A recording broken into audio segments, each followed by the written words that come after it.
Good morning, it's James. I do hope and pray this message finds you and your loved ones peaceful, thriving, and well.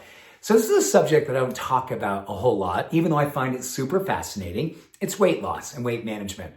And a study that came in just this morning from the Journal of the American Medical Association made me go, you know what? You guys need to hear this because this is really, really cool. And if anyone in this community is going, you know what? I'd like to be better at managing my weight. I'd like to be making healthier choices. I'd like to have greater control when it comes to my cravings.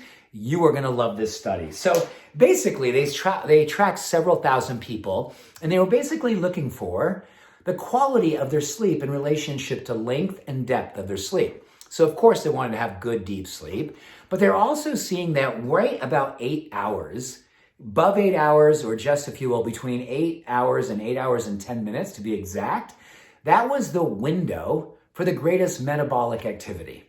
What they found out is people who got that 8 hours-ish of sleep every night, the following day, they ate 300 less calories during the day, and they didn't do anything else. So they just got a good night's sleep, and that correlated with raising certain hormones that are associated with cravings, with metabolism, with all kinds of different things that are going on at a hormonal level that really control how we eat and how we actually control our cravings. Just sleep. Now, they went on to talk about, this is really cool, is that above and beyond that the sleep quality benefited these hormonal activities with sleep, they also found out it had a great discernment, meaning that we were more aware of other choices we were making. In fact, at a subjective level, the people that were in this study were saying, you know what, I recognized when I was hanging around with certain people that made me kind of stressed. And in that stress, I kind of left their company and then went home and started eating more food that I didn't necessarily want. Or when I was with that person, I ate food that wasn't necessarily the kind of food I would normally eat. I just kind of more sugar, more starchy things that you just were empty calories. And what they found is that when we got the good night's sleep, our level of awareness and self-acceptance was greater. And in that awareness and that self-acceptance, we just loved ourselves into making better decisions when it came to food. Don't you just love that? And I think that we all know who we are after a great night's sleep. We wake up, we feel possible. We wake up, we feel connected and centered and courageous. And we have this conviction about what it is that we're going to do with our day. And we know that food is fuel.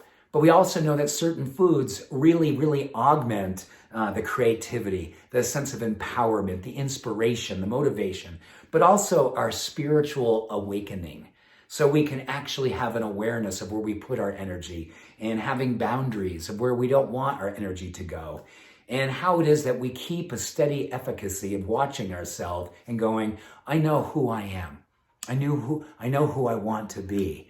I want to use food as a vehicle to help me continually keep that high watch in my life. And isn't it interesting how that connects with hormonal activity associated with well-being and resilience and peace and a certain level of optimism about who it is that we are and not allowing ourselves to fall prey to influences outside of ourselves and hormonal influences inside of ourselves. So the opportunity to connect with circadian rhythm is critical, right? What we know is that when we get up within an hour of the sunrise and try to get to bed within 2 hours of sunset, it actually helps with the depth and the quality and the length of our sleep. And alongside of that, once we get up in the morning, getting outside for just a few minutes into the fresh, bright daylight, and that actually helps us set the melatonin window for 12 or 14 hours later while serotonin is coming into play in the morning. So there's so many cool things that are happening when we get in alignment with the rhythm.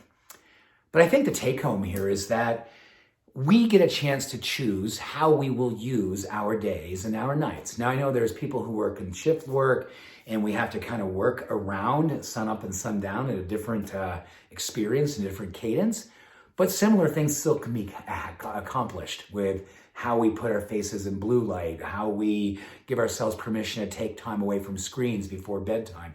All of these things can work regardless of how it is that our work schedule and our sleep schedule works.